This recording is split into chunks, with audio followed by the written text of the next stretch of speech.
नमस्कार. आज लाईव्ह येण्यामागचं कारण आता रात्री 12:30 वाजत आले आणि आता एवढं उशिरा मी ज्या प्रभाग क्रमांक 38 मध्ये निवडणूक लढवतोय त्या प्रभागाचा निकाल आत्ता पार पडला. परंतु या सगळ्या गोष्टी करत असताना मला एक बाब जी एक कायदेशीर दृष्ट्या अडचणीची वाटली. तर मी माझ्या कार्यकर्त्यांना आता सांगितले की आपल्या कुठल्याही परिस्थितीमध्ये शांततेच्या मार्गाने जे काय झालंय ते आम्ही निकाल तर स्वीकारलाय, ठीक आहे, परंतु हा निकाल स्वीकारत असताना ज्या काही गोष्टी माझ्या नजरेस आतमध्ये पडल्या, कारण मी सकाळपासून इकडे आहे, संपूर्ण निकाल प्रत्येक फेरी ज्या 10 फेऱ्या झाल्या त्या 10 फेऱ्या मी स्वतः आतमध्ये बसून आहे आणि या 10च्या 10 फेऱ्यांमध्ये अगदी शेवटच्या फेरीपर्यंत ज्या ज्या ठिकाणी कुठं काय काय प्रॉब्लेम होते त्या ठिकाणी पोरं मला बोलत होती, मी स्वतः तिकडे जात होतो आणि ह्या सगळ्या गोष्टी करते. लाईट बंद होणार नाही का? बस. तर हे सगळं करत असताना मी एक कागद काल रात्री, म्हणजे मला वाटतं सगळ्याच संपूर्ण प्रेसनेच तो कागद काल जाहीर केला होता. तो म्हणजे हा कागद येतो, हा प्रभाग क्रमांक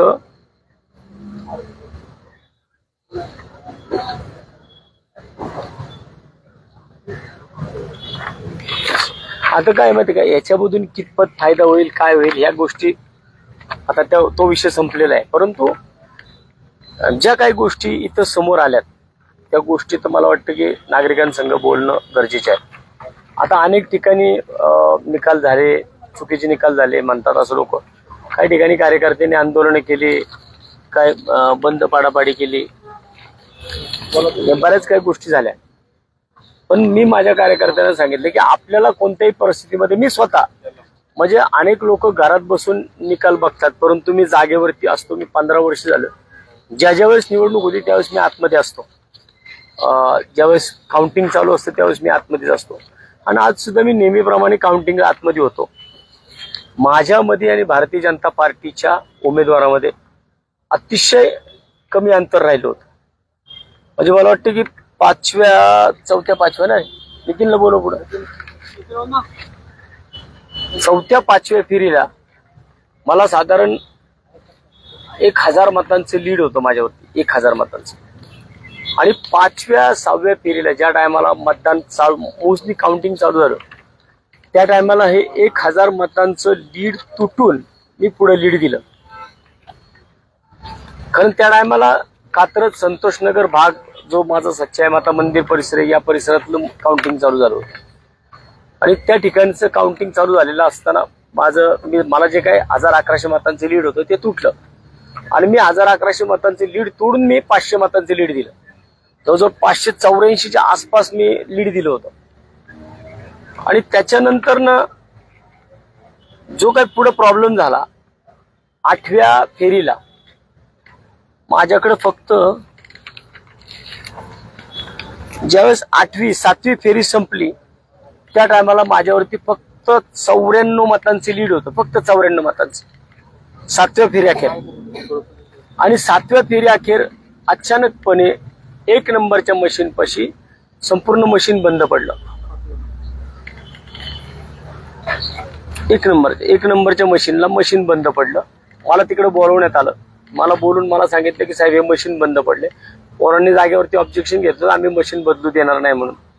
तर त्या संबंधित जे कोणी तिथं प्रांत होते, प्रांतात ना काय नव्हते, रांजणे साहेब, ते रांजणे साहेब स्वतः खाली आले आणि त्यांनी मला रिक्वेस्ट केली की थोडं तुम्ही मशीनला प्रॉब्लेम झालाय तर आम्हाला सिम बदलू देत.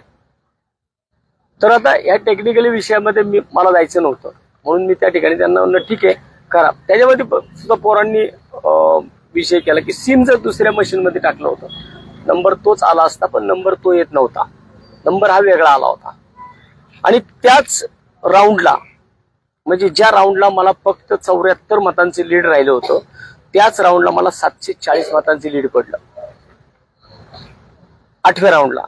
आणि 9व्या राऊंडला पुन्हा एकदा तिथं आम्ही काउंटिंग केलं, त्याच्यामध्ये मला परत ते वाढून 1057 झालं टोटल लीड. आणि मग शेवटी परत माझं लीड बसलं आणि 1011 वरती ते लीड आलं. शेवटचा जो राऊंड झाला त्याच्यामध्ये मला मताधिक्य मिळालं आणि 1011 मतांचं शेवटी लीड राहिलं.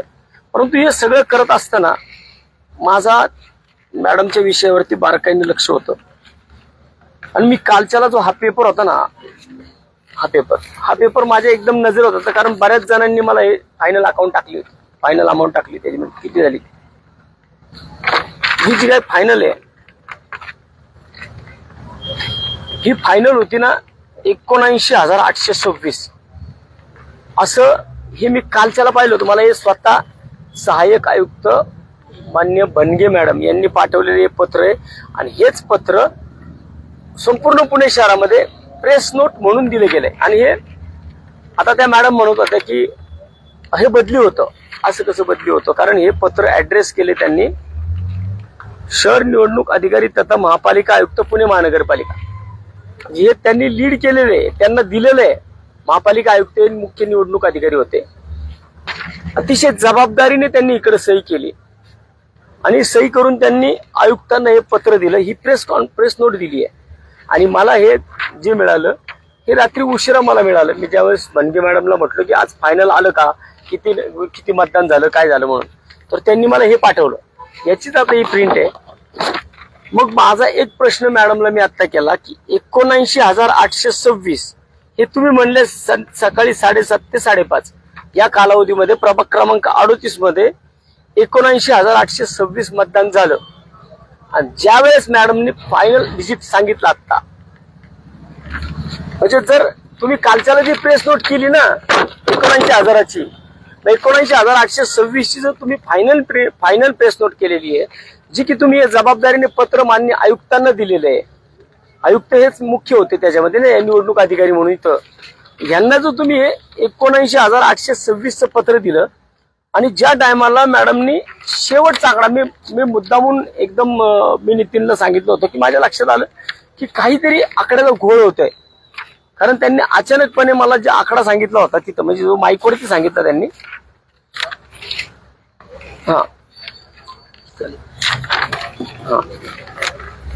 माझ्या अचानक लक्षात आलं की अरे मॅडमनी काहीतरी चुकीचा आकडा घेतला आता. कारण त्यांच्या प्रेस नोट मध्ये त्यांनी जे लिहिलं होतं 79,826 ही त्यांची प्रेस नोट होती, जी मी काल वारंवार पाहिली होती. त्यामुळे माझ्या डोक्यामधील आकडा होता की 79,000 समथिंग काहीतरी आहे. थोडं थांबा रे, 79,826 असा काहीतरी आकडा आहे, एवढं मी काल मला वाचलं होतं अनेकदा. आणि अचानकपणे मॅडमने सांगितलं की फायनल आकडा 78,719 झाला. मी ते नितीनला लिहून गेले, आता काहीतरी यांनी वेगळं काहीतरी बोलले. आकडा जो सांगितला ना तो त्यांनी चुकीचं सांगितलं काहीतरी. जर कालच्याला प्रेस नोट 79,826 झाली तर मग आज फायनल आकडा त्याच्यामध्ये सुद्धा 78,719 कसा काय येतो? 1,035 मतं ही याच्यामध्ये वाढलेली दिसतात. तर मी 1,011 मतांनी पराभूत झालोय. जर मतदान कमी कसं झालं? तुम्ही जी प्रेस नोट दिलीये ती 79,826 ची दिली आहे कालच्याला. समजा आम्ही असं समजू शकतो की संध्याकाळी 5:30 नंतरनं मतदान वाढलं. आता तो नंतरचा टेक्निकली विषय की 16% कसं काय वाढलं, कारण शेवटच्या 2 तासामध्ये मतदान एकदम 16% वाढलं. एकदम 16% जर मतदान वाढलं तर तो नंतर टेक्निकली बाब आहे, काय केलं काय नाही केलं मला त्याच्यात जायचं नाही. परंतु जर तुम्ही 79,826 हा आकडा काल फायनल कमिशनरांनी दिलाय, आयुक्तांना पत्र दिलंय, मग तो आत्ता तुम्ही बोलताना 78,719 कसं काय होतो? आणि तो त्यांनी लिखित स्वरूपात दिलाय मला. आणि त्याच्यामध्ये एक विषय अजून एक होतो, याच प्रभागामध्ये 36 खालचा कागद. आता याच प्रभागामध्ये जिथं आमचा निकाल होता त्या ठिकाणी 3 प्रभागांचे निकाल होते. तर 3 प्रभागांच्या निकालामध्ये प्रभाग क्रमांक 36 फायनल सांगा मला त्यातला आकडा. प्रभाग क्रमांक 36 प्रभाग क्रमांक 36 याच्यामध्ये त्यांनी जो कालच्याला प्रेस केली होती, ही तीन प्रभागांची प्रेस आहे. परत एकदा सांगतो, 3 प्रभागांची प्रेस आहे, 36, 37 आणि 38. या प्रभाग क्रमांक 36 मध्ये जर त्यांनी आकडेवारी दिली आहे एकूण 44,264 किती 44,264 ही आकडेवारी त्यांनी दिलेली आहे. आणि या ठिकाणी याच प्रभाग क्रमांक 36 मध्ये 44,344. प्रेसला तुम्ही देता 44,264 आणि इथं वाढवून आकडा येतो 44,344. बरं, तो काही 150 मतांचा फरक आहे. बरं, त्याच्यानंतर प्रभाग क्रमांक 37. प्रभाग क्रमांक 37 मध्ये 37,427. 37,427 हा आकडा त्यांनी फायनल दिलाय प्रेस नोटला. आणि या ठिकाणी 37,508 हा आकडा आलाय त्यांचा आता. म्हणजे हा 100-150चा फरक आहे 37, 36 आणि 37 मध्ये. पण माझ्या प्रभागामध्ये हा 1,035 मतांचा फरक कसा काय झाला, कमी झाला. म्हणजे इथं मतदान वाढलंय, या दोन ठिकाणी मतदान वाढलंय 150-200 पण माझ्या इथं मतदान 1,035 मतांनी कमी झालंय. की आम्हाला गणितच कळालं नाही की मतदान कमी कसं काय होतं. कारण 5:30 नंतरनं जर तुम्ही सांगितलं 5:30 पर्यंतची आकडेवारी आहे, ही आकडेवारी जर 5:30 पर्यंतची असेल तर ती नंतरनं वाढली पाहिजे ना. पण ती वाढणार न वाढता ती तुम्ही अशा प्रकारे त्याची प्रेस नोट केली. आणि प्रेस नोट केल्यानंतर सुद्धा इथे एक प्रॉब्लेम दुसरा असा झाला,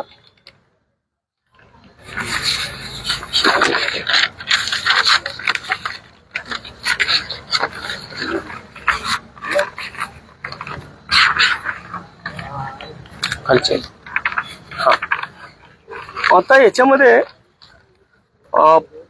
ज्या वेळेस 7 नंबरचा राऊंड चालू होता, 8वा राऊंड चालू झाला. 8वा राऊंड चालू झाला त्या टायमाला मला फक्त 94 मतांचं लीड राहिलं होतं, फक्त 94 मतांचं.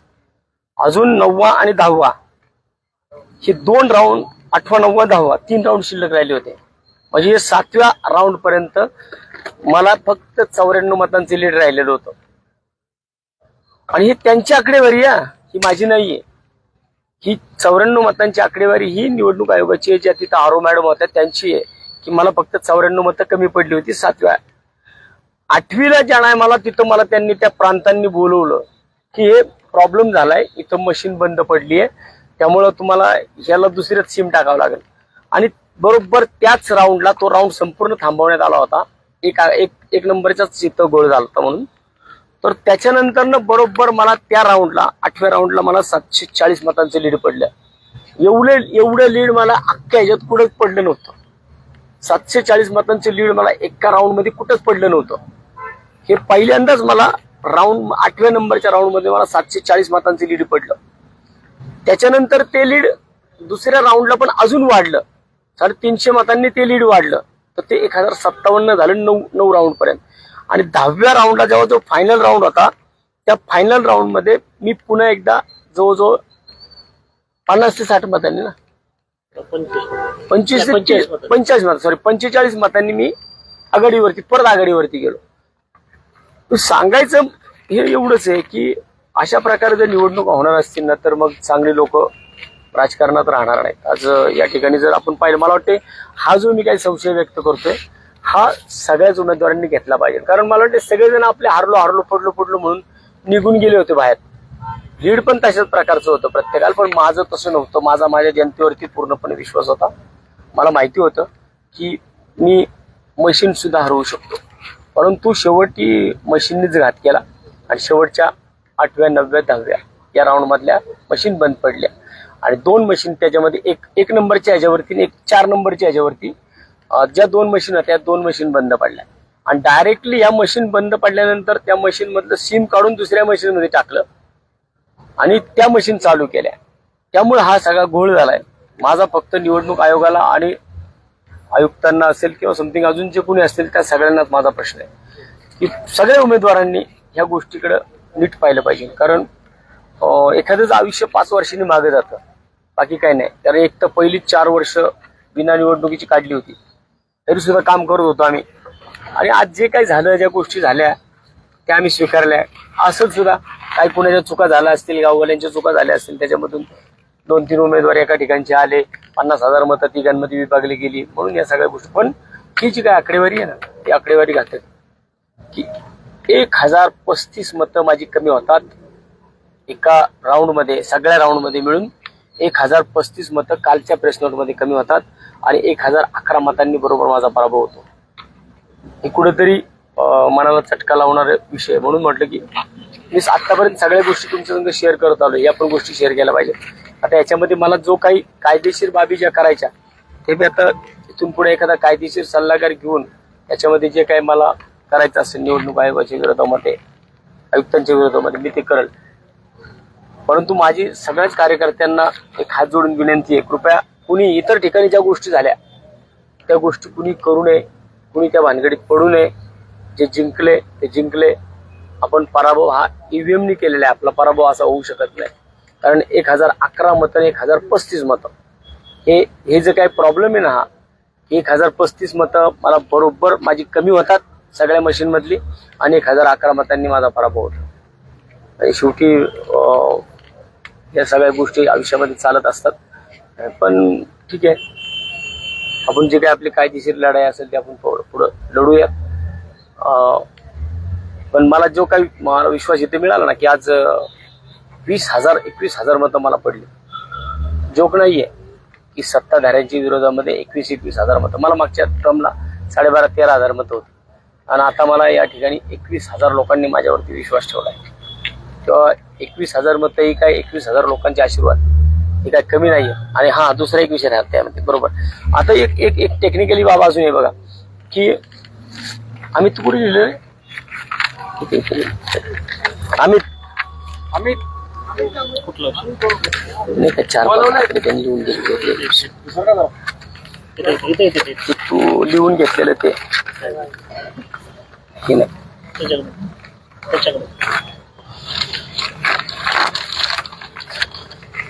किती जाहीर केलं होतं ते 77,719 कुठलं मध्ये केलं होतं. आणि नाही रे बाबा ते नाही का शेवटी 75,000 ते कुठे लिहिले ते त्याच्यात आहे का ह्याच्यात आहे का नाही माझ्याकडे त्याच्याकडे त्यांनी आकडा ह्याच्यामध्ये बघा आपल्याला एक सांगितलं होतं सगळ्यांना कदाचित प्रत्येक जण 19-20 लाख लोकांनी मतदान करायला गेले होते आणि प्रत्येकाला सांगितलं जात होतं की तुम्ही 5ही बटणं दाबल्याशिवाय तुमचं मतदान पूर्ण होणार नाही.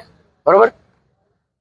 जर तुम्ही असं म्हटलं होतं ना, प्रत्येक निवडणूक अधिकारी आपल्या मतदान करायला गेलेल्या माणसाला सांगायचा की तुम्ही 5 बटन दाबल्याशिवाय तुमचं मतदान पूर्ण होणार नाही.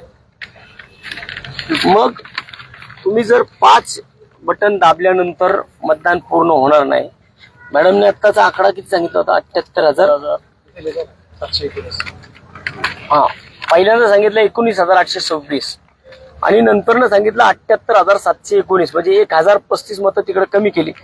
म्हणजे जर तुम्ही म्हणत होता ना की 5 बटन दाबल्याशिवाय तुमचं मतदान काउंट केलं जाणार नाही, याचा अर्थ सगळीकडेच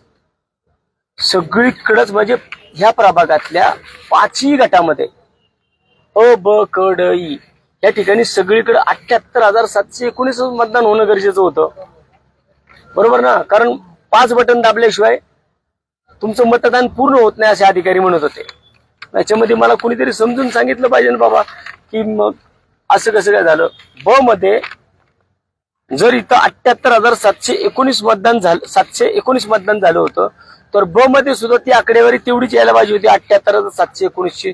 तर ब मध्ये आली 75,229, क मध्ये आली 75,229, ड मध्ये आली 75,229 आणि बरोबर ई मध्ये ती 78,719 कशी काय आली. 3-3 हजाराचा डिफरन्स पडलाय. आणि हे स्वतः मॅडमनी त्यांनी असेल ना, त्यांनी रेकॉर्डिंग असेल, त्यांचा कॅमेरे होते तिथं सगळे. कारण आम्ही सगळे लिहून घेत होतो शेवटचं. कारण मला माहिती होतं, मी अनुभव घेतलेला होता मागं, की शेवटच्या ज्या फेऱ्या असतात ना त्या फेऱ्यांमध्येच नेमका प्रॉब्लेम होतो. कारण मी अगदी सुरुवातीपासून मी लीडमध्ये होतो. मग 8व्या 9व्या 10व्या इथं ज्यावेळेस वाटलं की आता काहीतरी पुढे होऊ शकतं, मग त्याच्यानंतर मशीन बंद पडल्या. परंतु मागच्या बाजूला ही लोक गेलीच नाहीत. एवढं खोलात कोण जात नाही. मी गेलो. 75,229, 75,229, 75,229 BCD या तिन्हींना एवढंच मतदान होतं. आणि फक्त ई मध्ये 78,719 कसं काय होतं का? आमची बटणं जास्त दाबत होते का? 2-2 वेळा दाबली का? या मतदारसंघामध्ये या प्रभाग क्रमांक 38 मध्ये 6,000 दुबार मतदान आहे. 12,000 12,000 जास्त लोक. 12,000 दुबार मतदान होतं. 12,000. मग तुम्ही काय केलं होतं त्याच्यामध्ये की तुम्ही प्रत्येकाकडनं एक हे लिहून घेत होता, प्रतिज्ञापत्र, हमीपत्र. एक जो दुबार माणूस यायचा त्याच्याकडनं हमीपत्र आम्ही ते मागितलं, आम्हाला ते पण दाखवलं नाही तुम्ही. किती लोकांचं दुबार मतदान झालंय? जर 12,000 लोकांचं दुबार मतदान होतं याचा अर्थ 6,000 लोक एक्स्ट्रा ह्याच्यामध्ये लागलेली होती. मग त्या माणसांचं जे तुम्ही हमीपत्र घेतलं होतं त्या हमीपत्र म्हणजे 6,000 लोकांचं हमीपत्र घ्यायला पाहिजे. आणि अगदी बालिशपणाचं उत्तर मॅडमने त्या ठिकाणी, ज्या काय आरो मॅडम होत्या, त्यांचा अभ्यास किती मला माहित नाही, कारण बाजूला जे काही प्रांत बसलेले होते रांजणे साहेब, हे रांजणे साहेब तहसीलला सगळं प्राउंटिंग करत होते. हेच सगळं सांगत होते मॅडमला आणि एकंदर त्या गोष्टी सगळ्या आम्ही आमच्या नजरेत टिपत होतो. त्यामुळं मॅडमनी आम्हाला सांगितलं की आम्ही फोन करून माहिती घेतली, म्हणजे याचा अर्थ तुम्ही चुकीचं दिलं होतं ना कमिशनरांना. आणि हे जे दिले ना मला, हे स्वतः सहाय्यक उपायुक्तांनी दिलेले आहेत, बनगे मॅडम यांनी दिलेले आहे. अशा पद्धतीने जर निवडणुका होणार असतील, एखाद्याच्या 5-5 वर्ष आयुष्याचं असं मागे जाणार असेल तर न बोललेलंच बरं ह्या विषयावरती. परंतु मी कायदेशीर जी लढाई आहे याच्यामध्ये मी अगदी एखाद्या चांगल्या कायदेशीर वकिलांना या बाबतीमध्ये बोलून मी याचा माझा जो लढा आहे तो चालू ठेवेल. निर्णय काय होईल तो माहित नाही, परंतु हे मात्र नक्की आहे की इथं काहीतरी झालंय. मी ईव्हीएमचा घोटाळा म्हणणार नाही, परंतु जो प्रॉब्लेम झाला, कमी मतदान कसं झालं, जे रात्री 1 दाखवलं, 1035 मतं तुम्ही कमी दाखवताय आणि 1011 मतांनी माझा पराभव होतो. हा कसं काय, हे गणित मला कळलं नाही. शिवाय माझ्या जर ई मध्ये 78,719 मोजले जातात, तर बी मध्ये, सी मध्ये, डी मध्ये तिथं सुद्धा तेवढंच मोजलं जायला पाहिजे होतं, कारण तुम्हीच कंपल्शन केलं होतं 5 मतदान केल्याशिवाय मतदान पूर्ण होणार नाही. मग सगळीकडे एकच आकडा का नाही आला? एवढंच या ठिकाणी आज सांगतो. खूप उशीर झालाय. तुम्ही सर्वांनी जो काही मला सहकार्य केलं, माझ्या पाठीशी राहिलात, मला या मतदारसंघामधील सुद्धा लोकांनी खूप मोठ्या प्रमाणात सहकार्य केलं, त्याबद्दल सगळ्यांचं मनापासून आभार व्यक्त करतो. आणि सगळ्यांना मी एक विनंती करतो, कोणीही मनाला वाईट वाटून घेऊ नका, मनाला लावून घेऊ नका. जे झाले ते आता स्वीकारायचं. पुढची जी लढाई आहे ती आपण लढूयात. बाकी काळजी करू नका. वसंत मोरेला कुठले नगरसेवक पद असण्याची गरज नाहीये. वसंत मोरे हा 4 वर्ष नगरसेवक पद नव्हतं तरी सुद्धा तुमच्यासाठी उभा होता. भविष्यात सुद्धा काही असू द्या, कुणी असू द्या, कुणाची माय व्यायलेली नाहीये की तो आपल्यापर्यंत येईल. जर आलंच काय तसं तर आपण त्याला त्या पद्धतीने तोंड देऊ. आत्ता म्हणून मी कुणालाही सांगितलं, कुणी काही करायचं, जे शहरामध्ये झाले ते आपल्याला नकोय. आपल्याला त्या भानगडीत पडायचं नाही. आपल्याला कायदेशीर ज्या गोष्टी करता येतील त्या 100% आपण कायदेशीर गोष्टी करू. एवढे त्या ठिकाणी सांगतो. थांबतो. धन्यवाद.